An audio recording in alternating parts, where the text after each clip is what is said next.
the truth itself. So for the Muslims, truth is very narrow in its definition. It's not expansive. There aren't shades of grey when it comes to truth. The truth ultimately is from God, who describes himself as Al-Haq, the truth. And the understanding of the religion of Islam is that every child is not born in sin. It's born pure. It's born in a state of what's known as a fitrah, which is a natural pure disposition, a sort of a true north that points towards the transcendent. It's what some scientists today have referred to as, that evolutionary godly trait that human beings apparently are used and continue to use as a utilitarian means. Would you filter that down to objective morality then? Yes, I would. Yeah. I would say that. I was just trying to use this argument to the guy over there about going after antinatalism and whatnot, because he fundamentally doesn't believe that there's meaning to existence. Oh, really? And what first brought me to want to research and learn more about Islam and religion generally is I do believe that there's objective morality.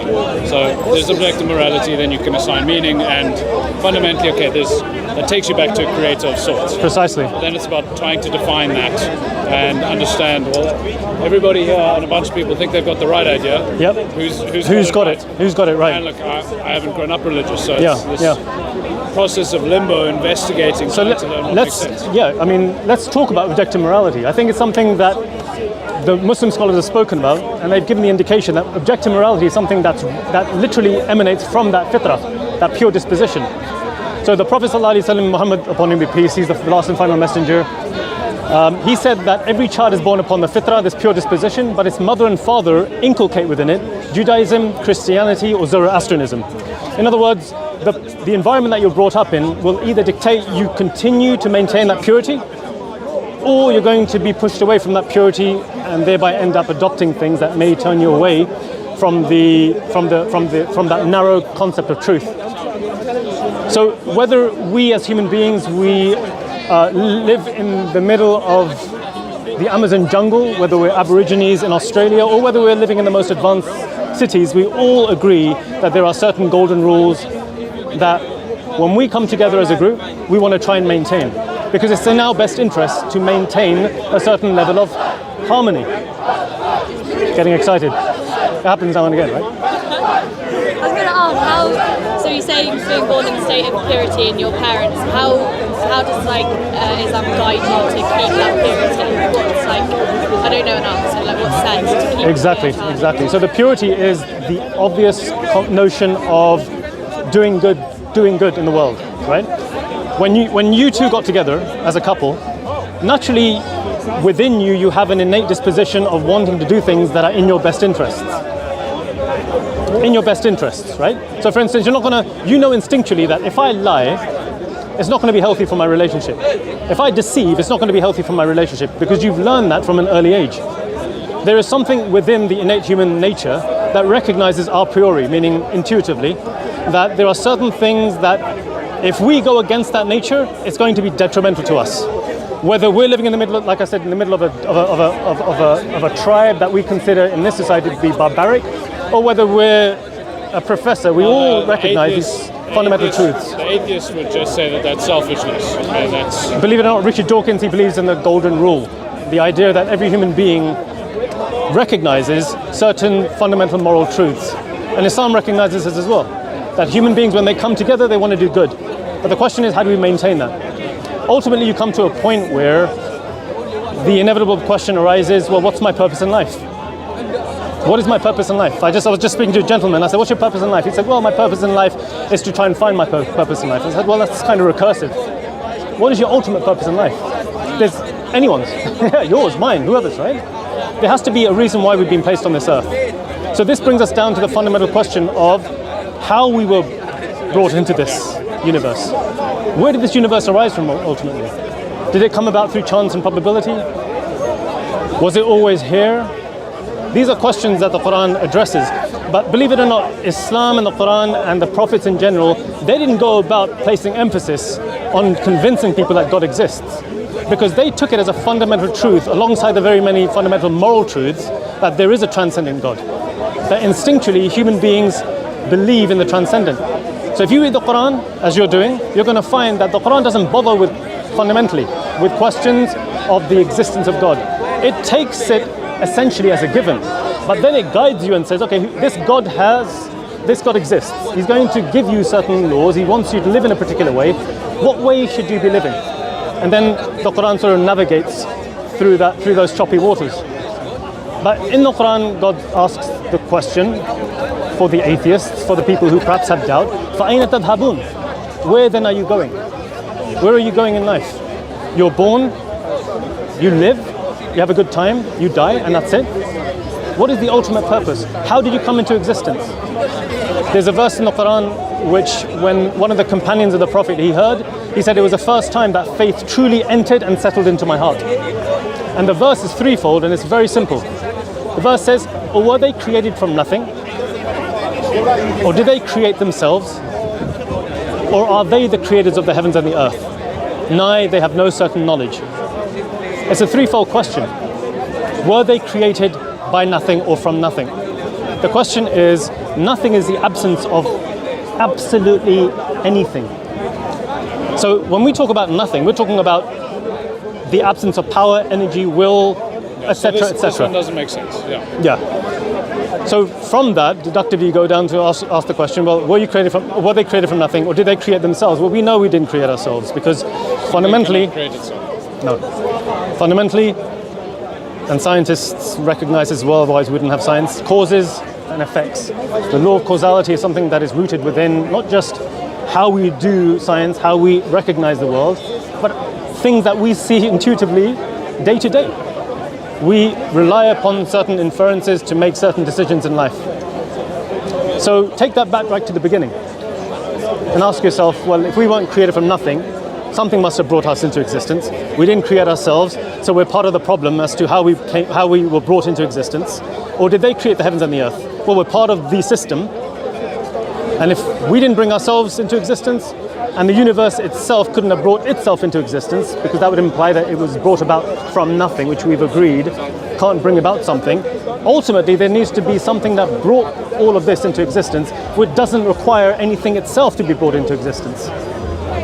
So, I agree. But then, what's the rationale to accept that? The truth always comes after the but. No, I'm joking. Yeah, so what's the rationale to accept that Islam's explanation of God as this entity, the explanation for existence, is correct? Yeah. Because the argument is then all these multiple religions will claim that they have the truth. Yeah. What makes Islam infallible? So Islam begins with the statement and the understanding that mankind was once one nation, and then they began to differ. And then God says in the Quran that He sent to each nation a prophet or a messenger guiding the people back to the truth. And the fundamental truth is وَمَا خَلَقْتُ الْجِنَّ وَالْإِنسَ إِلَّا لِيَعْبُدُونَ. God says, we did not create jinn, which is an alternate form of life, nor mankind, except to worship Him. So can I just dive quickly? So that's an interesting one for me, because we can talk about whether or not about the Quran's infallibility, because this is the doctrine, whether or not that's true and believable. But one thing for me is, from a belief perspective, there comes a time we have to make a leap of faith. Yes, absolutely. Whether you are an atheist or you believe in religion. So the explanation of jinn, because you brought it up, is an interesting one for me, because this is something that in my life I haven't experienced. So it's a hard thing to make a leap of faith to say, okay, well, I want to believe in Islam, but to believe in jinn is a difficult thing to do. Yeah, it is. And that's one of the pillars, belief in angels and jinn. Belief in the angels, belief in the unseen world. In fact, you read the Quran, chapter 2, very early on in the Quran, God says, and those who believe in the unseen world. Yeah, so there is a certain level of faith where He's recognized you've got to make a leap of faith. But it's not a blind leap of faith. It needs to be undergirded with certain fundamental truths. So the Quran doesn't just say believe, but it doesn't say don't believe either. Ultimately, belief is going to be rooted in the unseen world, and that will only come about when we die and we're confronted by the reality of the world to come. But before then, belief should be undergirded by certain proofs and evidences. Yeah. So what are the evidences? Proofs and evidence? So belief in the angels, belief in the unseen world. Ultimately, if you believe that there is a creator, the creator has certain qualities necessarily. This being needs to be not contingent, because like I said, otherwise the question will arise, who created him? So this being needs to be outside of the realms of causality. It brought the universe into existence. It has certain qualities that we can affirm. It must have a will, because it brought the universe into existence at some moment. It must have a certain level of power, because the universe itself necessitates a certain level of complexity, that the cause of which brought it into existence must have a certain something to it. Power. He's already reading the Quran, mashallah. So make dua for him. She can take that. Oh yeah. Sorry, go on. No, so I was saying she can take that one. Yeah. You take it now, just in case I forget. You won't fight over it, right? So this maker has certain qualities. It must have power. It must have knowledge, because we know that the universe has certain, and the scientists tell us this. So we turn to the ones who claim that they have knowledge of the world. Certain fundamental laws, without which the universe, as we know it, wouldn't have arisen. Had those laws been slightly tweaked one way or the other, then the universe as we know it would cease to exist, or wouldn't even have started in the first place. So we know that the quality of God needs to be a certain way. So the Quran states that God is the absolute. If you read chapter 112 of the Quran, it says "Qul huwa Allahu ahad," and if I give you just this short verse, some of the scholars say it represents 1/3 of the Quran, because 1/3 of the Quran is in reference to God Himself. The other third is about the hereafter and the day of judgment, the unseen world, etc. The verse, the surah has it, "Qul huwa Allahu ahad." Say He is Allah, the one and only.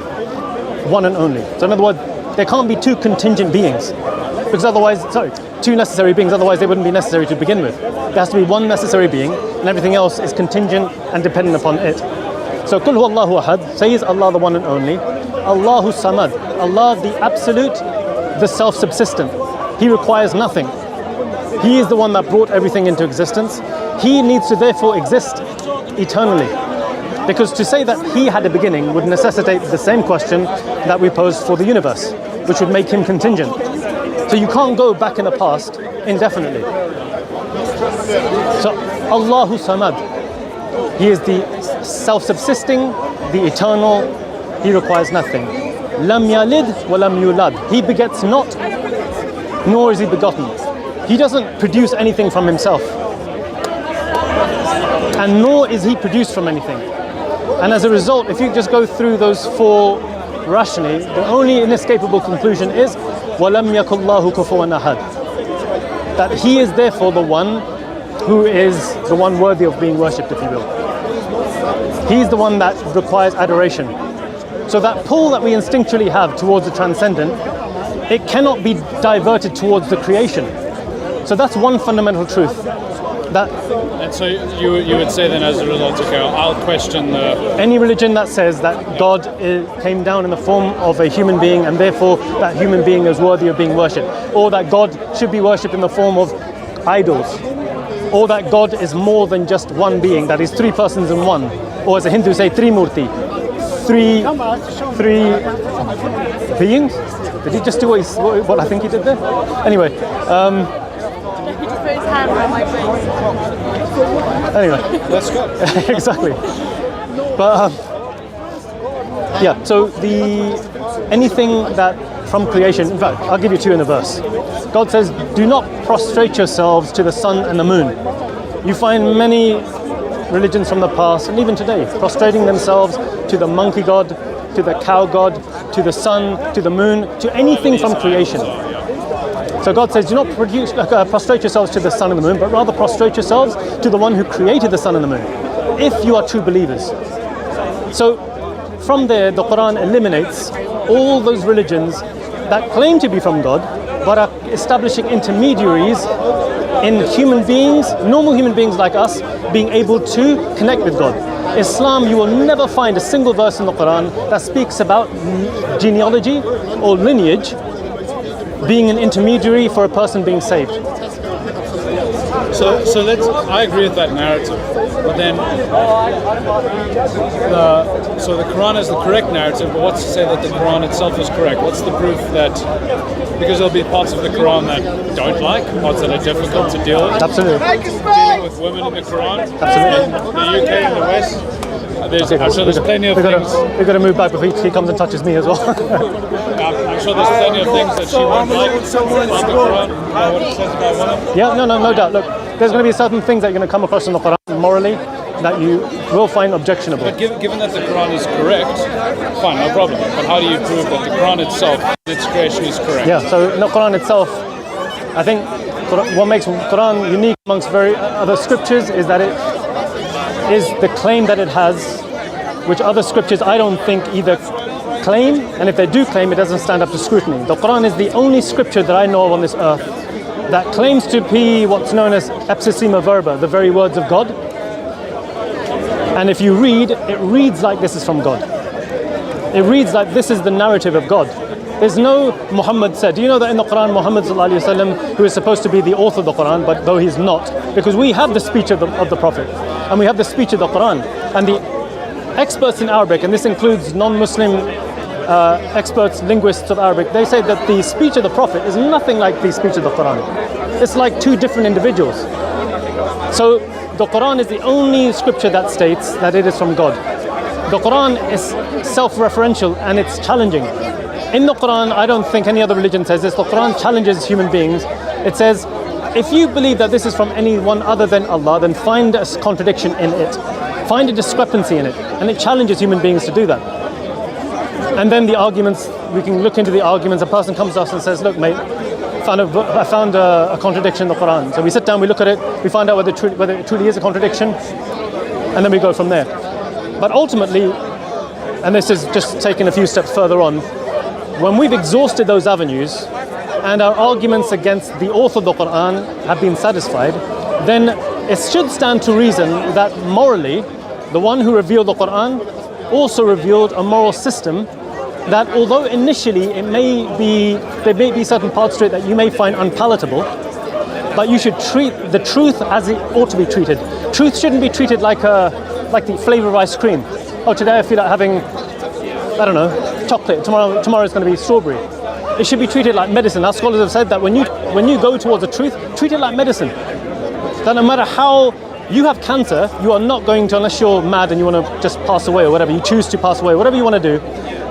Normally people will want to just take the medicine because they want to carry on their life. They have a responsibility towards people whom they love, and they love him.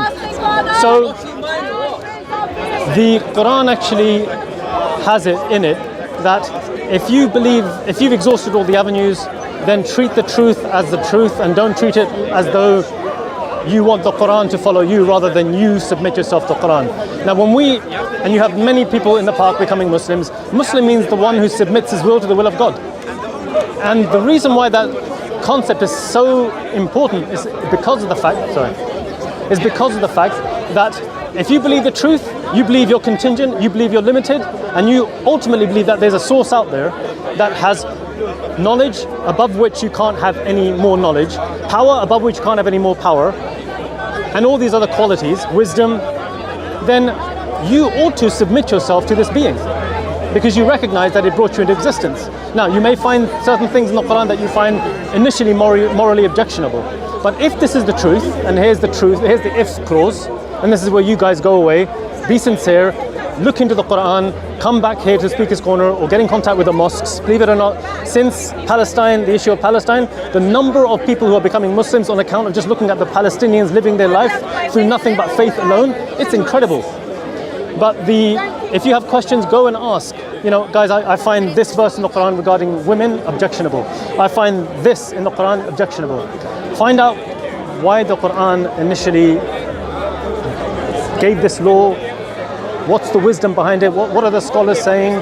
What was the situation at that time? Sorry, just very quickly. What was the situation at that time that necessitated that this law be brought into effect before eventually perhaps being expunged or mitigated in some sense?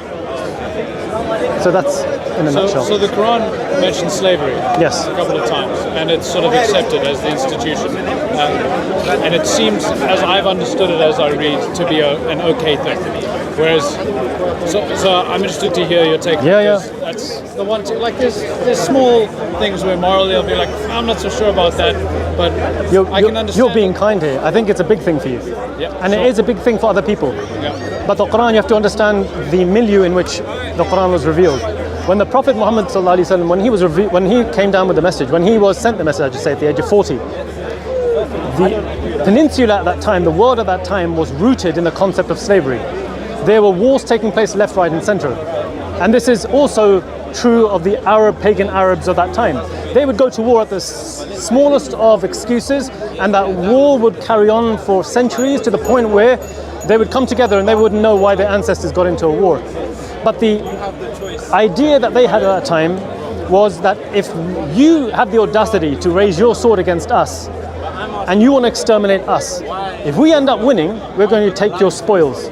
And this is true of the Roman Empire, this is true of the Chinese Empire, this is true of all people, and this is, don't take my word for it, this is on camera, just go do your own research. You'll find that the world was steeped in this concept, that you can take the women folks and the children and anything, because they chose to either attack you or you chose to attack them, and you can take them in this way.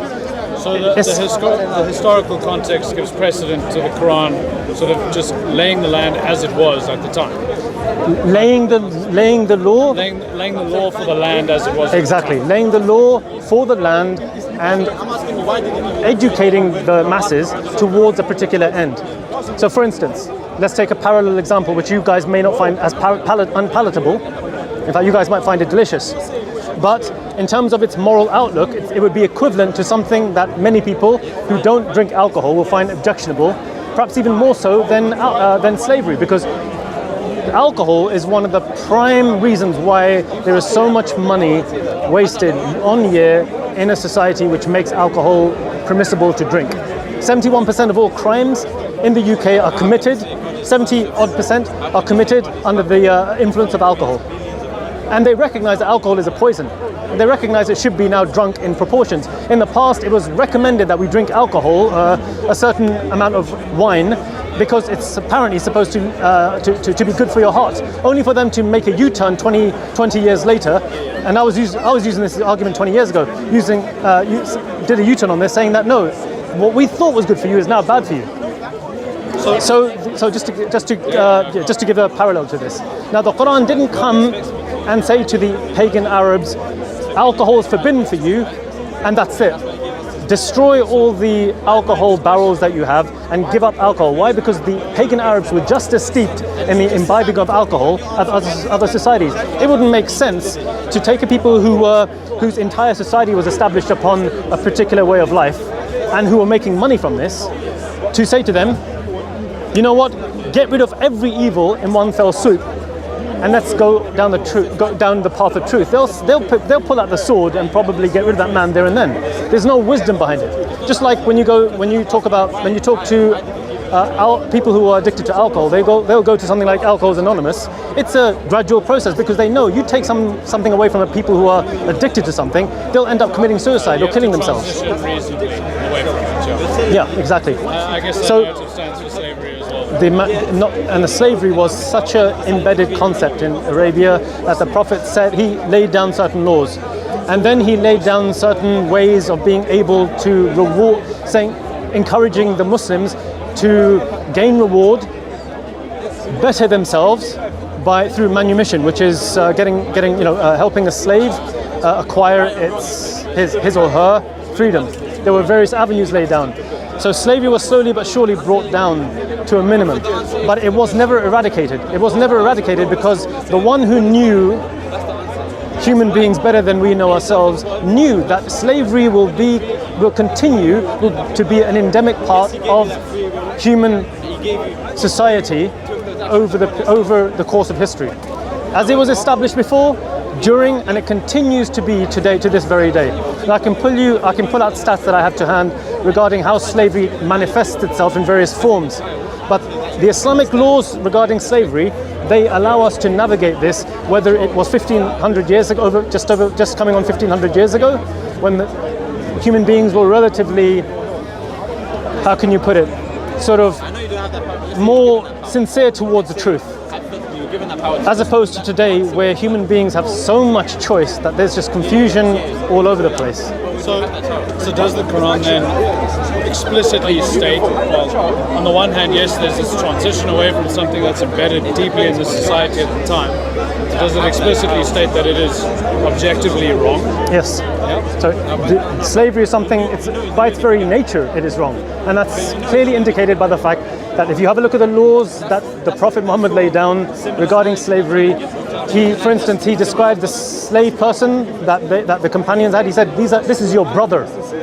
Feed him with what you feed yourself.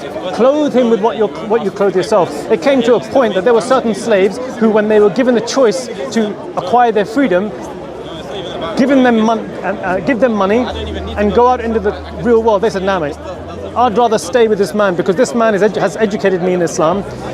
He's like a brother to me. These are words from the slaves themselves. They said, no, we want to stay in this way because they felt in their best interest. I've got a roof over my head. I'm being treated like a brother. They weren't really treated as slaves. There's a famous story of Umar, who was a second caliph.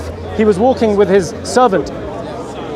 As he was walking into the city I think it was the city or the town that he was going into, the servant was on the horse or the donkey, and Umar was the one that was pulling the horse, the lead.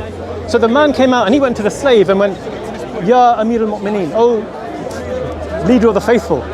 And he said, so in other words, the Muslims had this deep understanding that there are going to be consequences to how we behave in life. And it's not enough to just simply talk the talk if you're not walking it. So in the Quran, the Prophet Muhammad, he said very, very clearly, he said, every action is but by intention. He said, the Prophet described intention, he described it as an ant walking on a black rock on the darkest of nights, and he described it as a shirk riya. He said that it is that association of partners that is so subtle that some human beings, they don't even realize that when they're worshipping God, they may be doing it to show off to other people.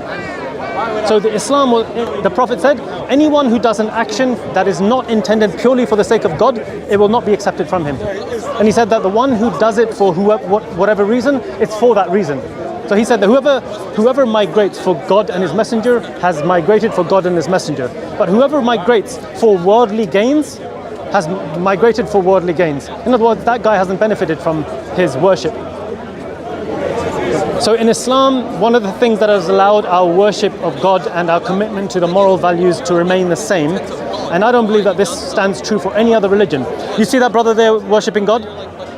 Jesus, you're fine, walked a little further, and he fell down his face and he prayed to God, oh my Father, if it be possible for you to allow this cup to pass, then let it pass, but not as I will, but as you will. This is the prayer of the prophets and messengers. Jesus walked a little forward. This is from the Bible, by the way. I'm not quoting from the Quran here. The Prophet Muhammad, he taught us how to pray. He taught us to place our head into the fetus position. And he said the one who is in sujood, the one who is in prostration, he is closer to God than at any other moment in time. So ask of him what you will.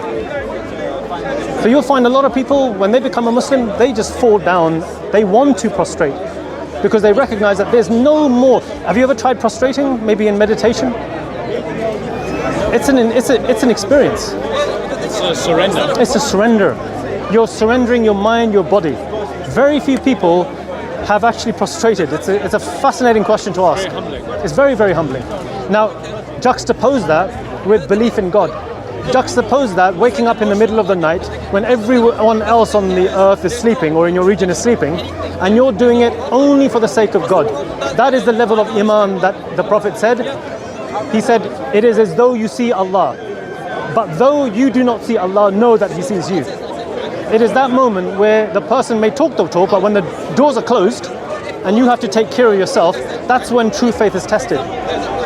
So Islam came to holistically teach us how to worship God and also how to behave in life on a balanced way. The Prophet, and when I say this to people, you often find them saying, really? He said this?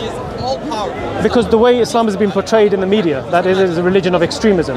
Did you know that the Prophet ﷺ, he said that halaka mutanatti'un, halaka mutanatti'un, halaka mutanatti'un. Do not go to extremes in your religion. Do not go to extremes. Oh, sorry. Destroyed are those who go to extremes. Destroyed are those who go to extremes. Destroyed are those who go to extremes. The Prophet ﷺ told us not to go to extremes in anything. There were 3 men who came to the Prophet's wife. They said, how does the Prophet live? And the wife told these men this is how he lived. The men, out of a sense of misplaced piety, one of them said, the Prophet prays, I'm going to pray the entire night and I'm not going to go to sleep during the night. The other man said, when he found out that the Prophet fasts, he said, I'm going to fast the whole day for the rest of my life. In other words, because they fast from sunrise to sunset. And the third one said, from this misplaced sense of piety, this misunderstanding, he said, and out of ignorance, he said, I'm not going to marry women. So the Prophet, when he heard this, he said, who are these people? And these people came to him. And he said, I am the Prophet of God, and I fear God more than you.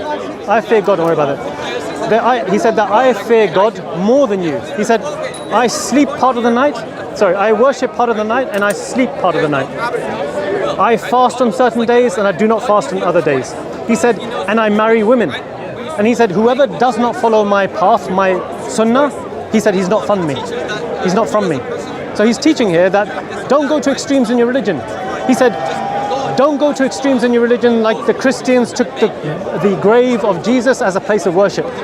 On his deathbed, when he was in the pangs of death, one of the things he said,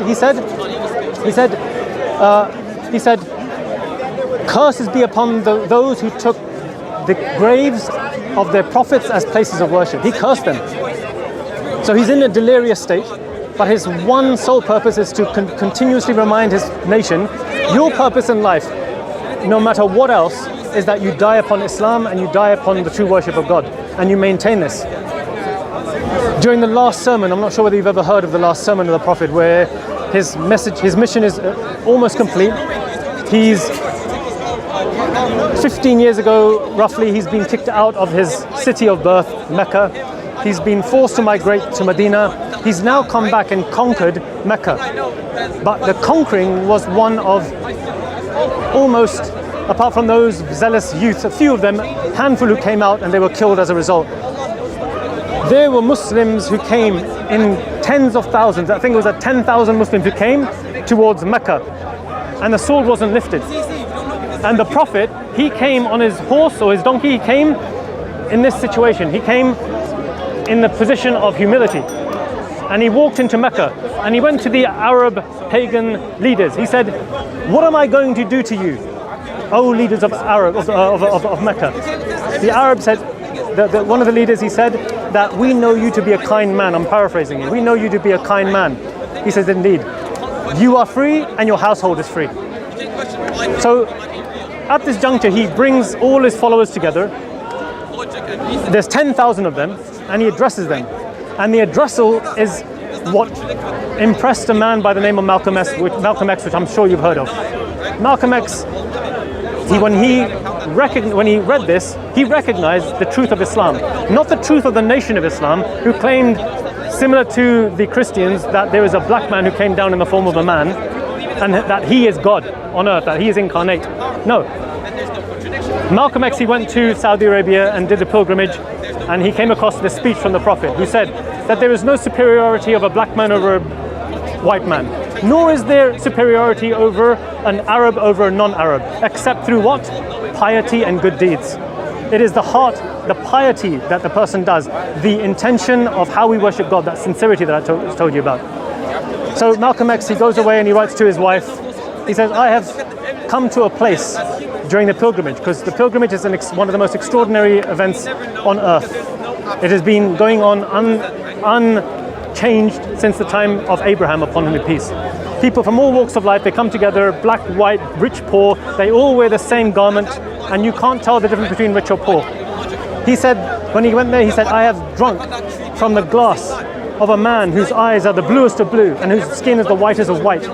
But the white attitude, the racist white attitude, has been extracted from his heart. He said, if there is a true message that will be a cure for the racism of America, it is Islam. It is Islam. Now, if Malcolm X said this, if you read his biography by Alex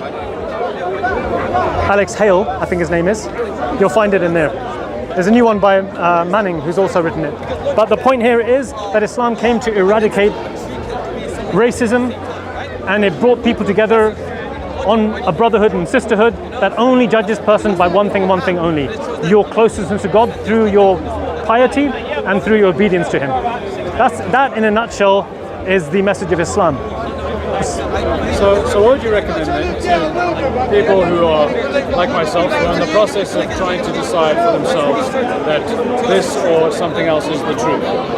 What's the best way to approach it? The best way to approach it that we can ever give to anyone is what you guys already have, the Quran, the book of God, the very words of God. You open those up, instantly you'll be able to recognize that this does not read like the Bible. It doesn't read like the Bhagavad Gita of the Hindus. It doesn't read like the Vedas. It doesn't read like the Guru Granth Sahib of the Sikhs. So the book itself will be hopefully an evidence for you. But I would say ultimately, be sincere. And don't, in the Quran God says, call upon me, I will answer your call. No intermediaries. You don't go to the Catholic priest to confess your sins. It's a direct relationship between mankind and God. So be sincere, go home, be open in the way you are looking for the truth, and we would say, inshallah, God will guide you. God will guide you. Ultimately, God will guide you. If you're sincere, God will, inshallah, guide you. Just to give you an understanding, if your background is one of Christianity, then there's glad tidings that the Prophet gave to the Ahlul Kitab, the people of the book, the Jews and the Christians. He said, there is not a Jew or Christian who hears of my message and accepts it, accepting that I am the messenger of God, and accepting that Jesus, son of Mary, is a messenger of God and a word that proceeded from God, accept that God will forgive all of their sins. God will forgive all of their sins, and He will take their good deeds and multiply it by a factor of 10 to 700. So that's the glad tidings that the Prophet Muhammad gave to the children of Israel, as well as the followers of Christianity. That you're not losing out ultimately by becoming a Muslim. Nice incentive. Yeah, very good incentive. And this is what Islam was about. The Prophet ﷺ, in fact, one of my friends who comes to the park, he said that one proof that caused him to convert from Christianity to Islam was the following tradition of the Prophet. The Prophet said that the one who has the intention of doing a good deed, but doesn't have the opportunity of transforming that into action, he will get one reward for it. But the one who has the intention of doing a good deed but ends up doing it, it will be multiplied by a factor of 70 to 700, and even more. But the flip side, and here comes the mercy of God. The one who intends to do an evil deed but doesn't end up doing it, stops him or herself from doing it, they'll get one good deed, one good reward. So the incentive there is, look at the mercy here. Everything's stacked up in our favor. If you do good deeds, the mercy of God is immense. If you do an evil deed, you'll get one bad reward. If you have the intention of doing a bad deed and you don't do it, you'll be rewarded for it. One of the traditions of the Prophet, he said that Allah has, from His mercy, established mercy in 100 parts. One part He sends down to His creation. From that, the mother bird goes off in the morning, comes back and feeds its young, and the horse, I think it's the horse, doesn't trample upon its young. In other words, the mercy, the general mercy that God sends down upon human beings allows us to have this empathy that we naturally see amongst human beings, irrespective of their religion. But the 99 parts, God said He has reserved for His believers, for mankind, for His believers. But there needs to be a qualification. And that qualification is that you testify with your tongue, believing in your heart. La ilaha illallah, Muhammad Rasulullah. That there is none worthy of worship in truth. Just pay attention to this final thing. There is none worthy of worship in truth except the one and only true God, Allah. With that comes all the principles, all the knowledge of how to worship God, how to live your life. And that that there is none worthy of being followed in truth except Muhammad, the son of Abdullah, the last and final messenger. The Prophet said that there is no prophet between Jesus, the son of Mary, and Muhammad. We all come from the same lineage, but our mothers are different. We come from the same lineage. So the prophets and messengers that came with the same thing. And God says in the Quran, "O my slaves who have transgressed against their own souls, don't despair at the mercy of your Lord. Do not despair at the mercy of your Lord. For your Lord, He forgives all sins." He forgives all sins. I mean, that verse gets me because it's an indication of the mercy of God that He says, He's addressing you, all of us. Oh, my slaves, do not transgress, do not despair at the mercy of your Lord. For your Lord forgives all sins, for he is the oft-forgiving, most merciful. The only sin he will not forgive is the sin of associating partners with God. What's known in Islam as shirk. And it is the greatest crime against God, because you're taking a right that is exclusively, you know that is exclusively of God, and you're giving it to other than God.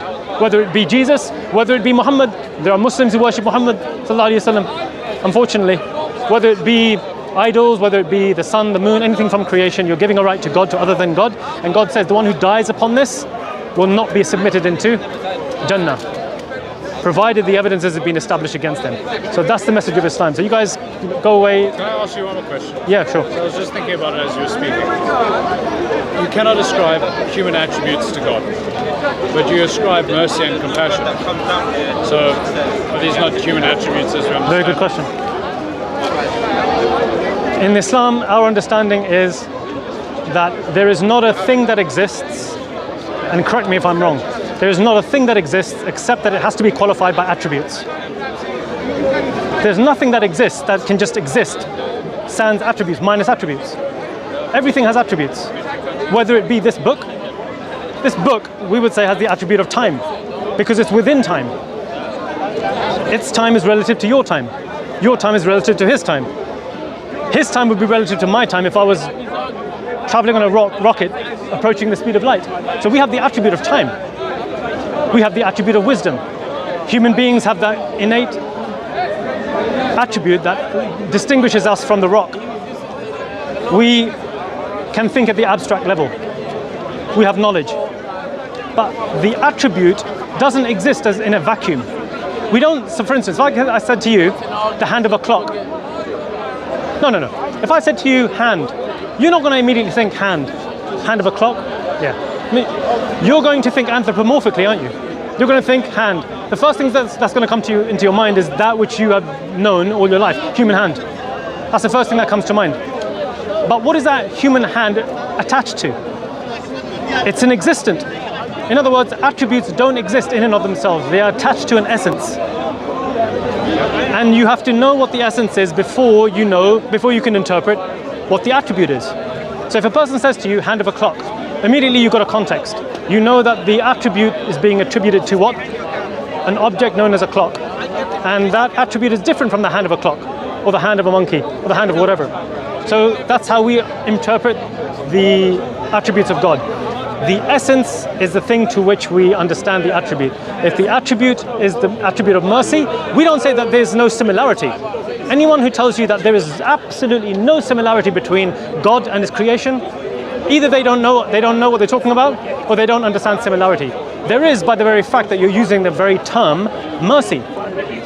But it's what in English would be referred to as polysemy, that an attribute is left undefined until you know the context. Right, so you would say that the mercy we can exert as human beings is different. Is not defined the same as the mercy God can exert. Precisely.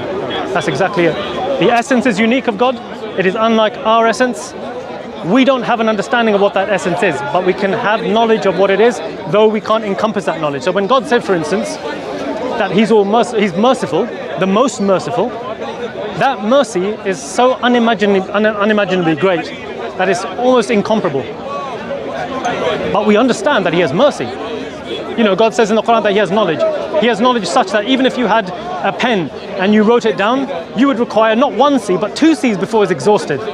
It's an analogy, but it's describing the immeasurable content of the Creator in comparison to us who are living on this mud ball in an incredibly diverse universe, the extent of which is just breathtaking. In fact, the Quran again tells us to look in. It says to look into the furthest horizons and within yourselves until it becomes manifestly clear to you that this is the truth. And is it not enough that your Lord is a witness over all things? Is it not enough that he knows everything? The Quran says, فَأَيْنَ تَذْهَبُونَ? Where then are you going? Where are you going in life? Where are you meandering? There must be a purpose. There has to be a talos. أَفِي اللَّهِ شَكْ? Is there any doubt in God? فَاطِرِ السَّمَوَاتِ وَالْأَرْضِ? The originator of the heavens and the earth? The originator of all that exists?